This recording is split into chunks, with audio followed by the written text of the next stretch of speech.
Number one business and self-development podcast, Connected Minds Podcast. You've been through quite a lot. Yeah. You invested over 5 million Ghana cedis in farming. Yeah. And you got told by the traditional council that you should let that farm go. You had over 300 goats in that farm. Yeah. And all of that had to go. Yeah. I don't want to talk about the aftermath, which is now. I want to talk about when you got that news after you had invested so much into your farming. Yeah. What was happening in your mind?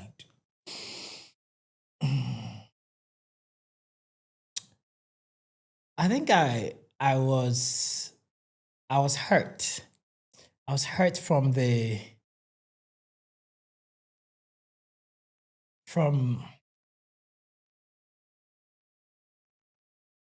I think I was hurt for the fact that my vision were being I'm trying to choose my word wisely because the vision still exists and it's getting better and better. But the vision for the community, right? Because it was causing me, I have to fly to that community to see the farm and to see my school. So the goal was to put a lot together. I have a land in that community where I'm going to build the next technical school, right? So I wanted to build everything of mine in that community. My mom is Ghana. My dad is from that community. That community raised me. So to me, the goal was to build my life after a certain time there and everything there, and give back to that community. So I think it was more of the opportunity that I was like, we're going to miss this opportunity. That's how I felt. But I have to come to terms with it. But it wasn't easy. It was tough.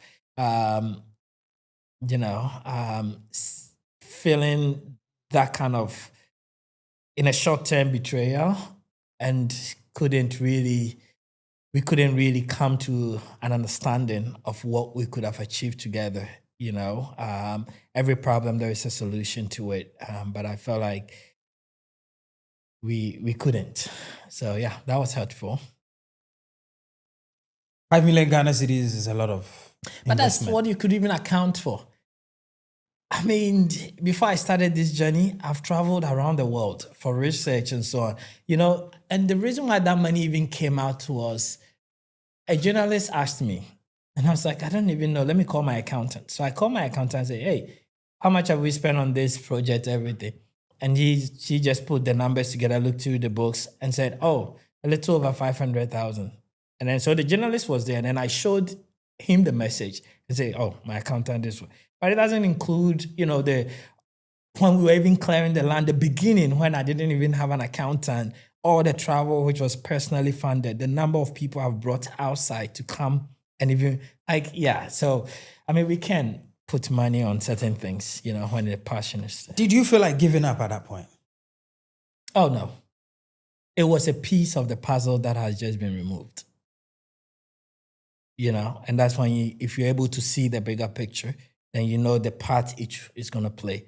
So the goal was to set up 3 farms, one in the south, one in the north, and one in the middle belt.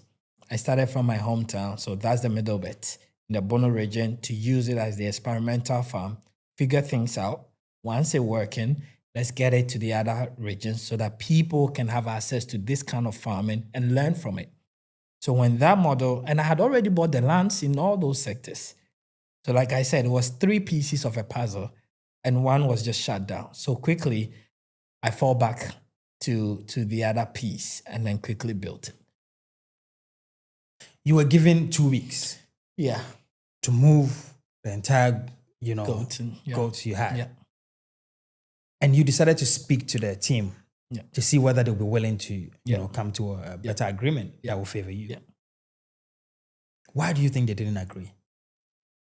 I think it's spiritual, and when you have, and it wasn't just me, it was the whole community. Right. It was like Brekum community. So it wasn't targeted at me. It wasn't because of the land.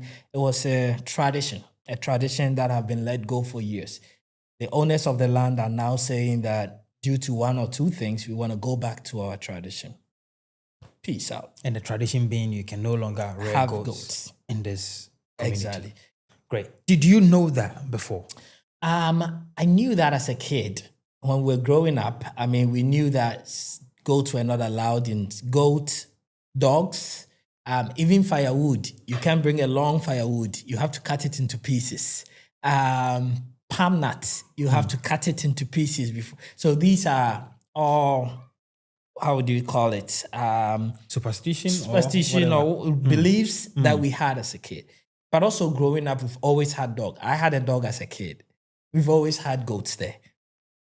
So even though I knew, it's like, you go to a community and say, oh, in the olden days, for example, even in Brekum, there is a place where it's called Chiribra. And it means that if a lady is in their menses, they can go to that area. But now that place is a community. Right. With women and men. So it's just one of those. As a businessman, you do a certain level of risk assessment. Yeah. Did you assess the risk of investing this much money? Yeah. Here, knowing that previously they've had certain beliefs about what exactly we're rearing? I think so. My farm also comprises of different things, right? So it was a journey of an entrepreneur. We figured things out, we go according to the waves. So I started with cattle farming. That was my first thing. Then moved into poultry. Then realized that with cattle, the way I want to do it, with the size of land, I cannot scale. And therefore, let's go to goats, right? And that's when the goat thing started. So even when the goat thing started, I had even purchased a land outside Brekum, about 130 acres, where I was preparing, as a backup to move them there and all that. So to be honest with you, I never thought it would ever happen because it was something that had been forgotten for years. Yes, exactly. So maybe they probably wouldn't even bring it back. I mean, I never thought of it. And that is a lesson we learn every day. Sometimes some lessons cost you more than others, but a lesson is a lesson. You can never be successful without making mistakes. Look, I think when we were speaking out there, I was telling you I was listening to Aliko Dangote's conversation today. Yes. This is a multi-millionaire. Like, this guy's a billionaire. Right? Yeah. And, he's put together about $5 billion USD to set up a refinery. Yeah. But look at the troubles they're giving him. So it happens. It's a businessman's risk. And sometimes you can't foresee that risk happening. But it is the attitude to carry on and landmark bounce back. in Nigeria. Yeah.